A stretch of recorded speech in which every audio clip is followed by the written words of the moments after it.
और साथियों, आप सभी का हमारे यूट्यूब चैनल नॉलेज प्लेटफॉर्म 21 में स्वागत है। आइए साथियों, मैं आज आप सभी के लिए एक बहुत ही इम्पोर्टेंट टॉपिक लेकर आया हूं, जो कि होलकर वंश के संस्थापक श्री मल्हार राव होलकर जी के जीवन परिचय से संबंधित कुछ महत्वपूर्ण जानकारियां हैं, जिनको मैं आपको देने जा रहा हूं। कृपया वीडियो पूरा लास्ट तक देखें। आपसे ये हाथ जोड़ के विनती है, वीडियो को बीच में स्किप मत करें और वीडियो पूरा देखें, और वीडियो अच्छी लगे तो लाइक शेयर अवश्य करें। आइए वीडियो स्टार्ट करते हैं। वीडियो स्टार्ट करने से पहले सभी को एक सूचना महत्वपूर्ण देता हूं। ये जानकारी के लिए केवल वीडियो है, किसी भी जाति धर्म व्यक्ति विशेष की भावना को ठेस पहुंचाने के लिए नहीं है। फिर भी अगर किसी की भावना को ठेस पहुंचे तो मैं उनसे हाथ जोड़कर माफ़ी मांगता हूं। आइए वीडियो स्टार्ट करते हैं। श्री मल्हार राव होलकर जी के जीवन परिचय से संबंधित महत्वपूर्ण जानकारियां मैं आपको देता हूं। पहले तो इनका पूरा नाम जो था वो श्रीमंत सरदार मल्हार राव होलकर सूबेदार बहादुर। ये इनका इतना बड़ा नाम, इनको उपाधि जो थी, वहाँ की उपाधि जो शासक को दी जाती थी, उस उपाधि को लगाकर इनका नाम इतना बड़ा हो गया था। इनका जन्म 1693 ईस्वी में हुआ था, जो महाराष्ट्र राज्य है, महाराष्ट्र राज्य के पुणे शहर के होल गांव में हुआ था। होल गांव में जन्म होने के कारण ही वहाँ के लोग होलकर कहलाने लगे।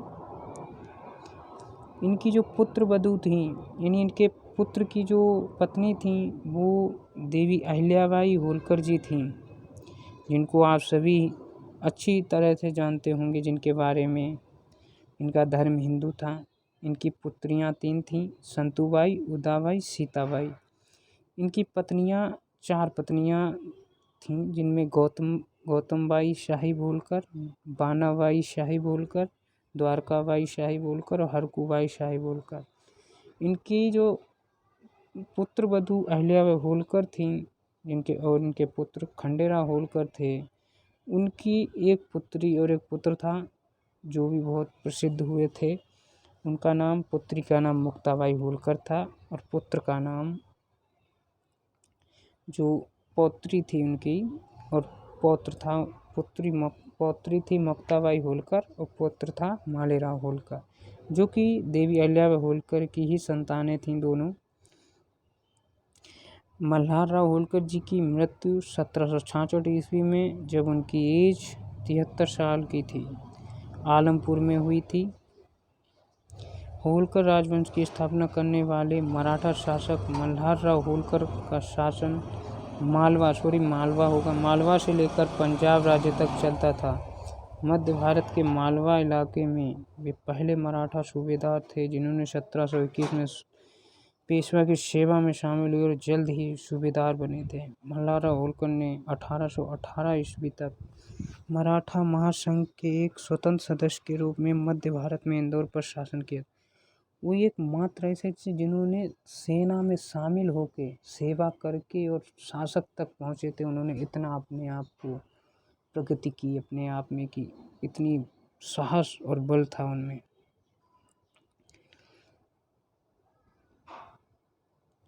आइए उनके बारे में और जानकारी लेते हैं। मल्हार राव का जन्म 16 मार्च 1693 को पुणे जिले के जेजूरी के पास होल गांव में हुआ था। आपको मैंने बताया था शुरुआत में ही कि होल गांव में जन्म होने के कारण ही इन लोगों को होलकर बोला गया। और इनका जन्म एक चरवाहे परिवार में हुआ था, खांडूजी होलकर के घर में। क्योंकि जो चरवाहे होते हैं, काफ़ी लोग ना जानते हों तो उनको हम बता दें कि जो चरवाहे उनको बोलते हैं जो गाय, भैंस, बकरी, भेड़ आदि रखते हैं और जिनको चराते हैं, उनको चरवाहे बोला जाता है। उनका जो पालन पोषण था, उनके मामा जी जो थे बाजीराव बरगल के घर पर तलोदा गांव में हुआ था। जब वह पैदा हुए थे, तब अपने साहस और बल के लिए आगे बढ़ने में कोई उनको रोक टोक नहीं थी। शुरुआत से ही वे पेशवा बाजीराव की प्रथम की सेवा में शामिल थे। मल्हार राव का विवाह 1717 ईस्वी में गौतमाबाई से हुआ था। उसके बाद उन्होंने बानाबाई साहिब होलकर और द्वारकाबाई साहिब होलकर और हरकूबाई साहिब होलकर के साथ भी विवाह किया था। प्लीज़ साथियों, मेरे चैनल को सब्सक्राइब कर लें, और वीडियो अच्छी लगे तो लाइक और शेयर अवश्य करें। आइए आगे वीडियो पूरा लास्ट तक देखें। आगे देखते हैं। मल्हार राव होलकर का जन्म एक चरवाहों के परिवार में हुआ था। उन्होंने अपने साहस के बल पर और हिम्मत से तरक्की की थी।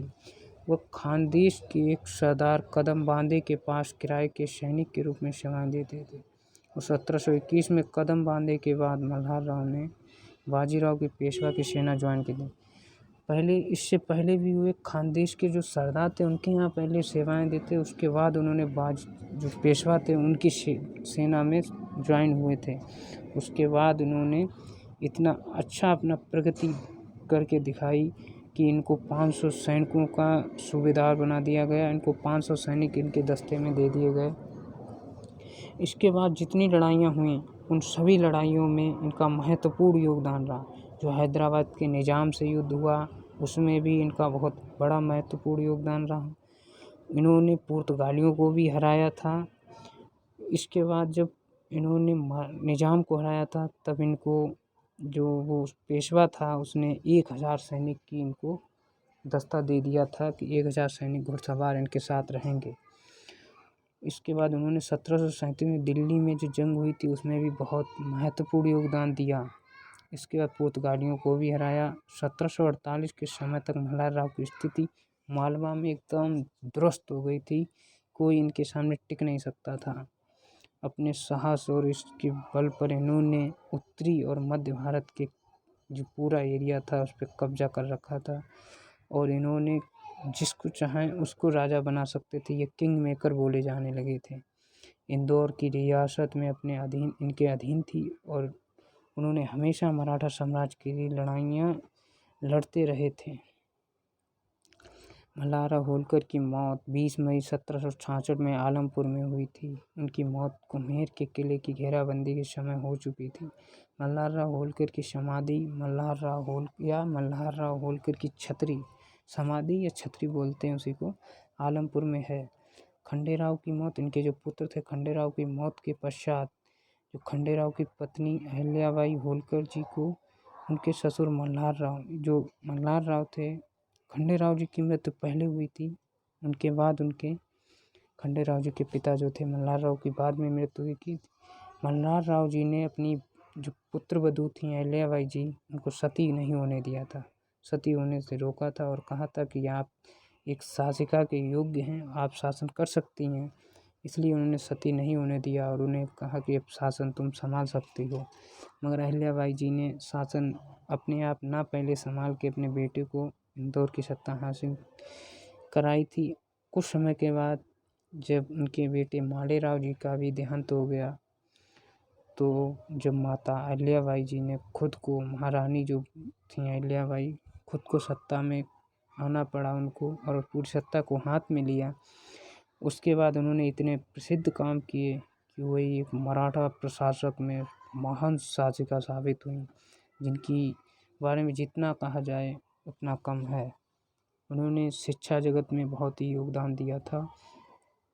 साथियों, अगर वीडियो अच्छी लगी हो तो चैनल को सब्सक्राइब कर लें और वीडियो को लाइक शेयर अवश्य करें। और आपका वीडियो पूरा देखने के लिए बहुत बहुत धन्यवाद।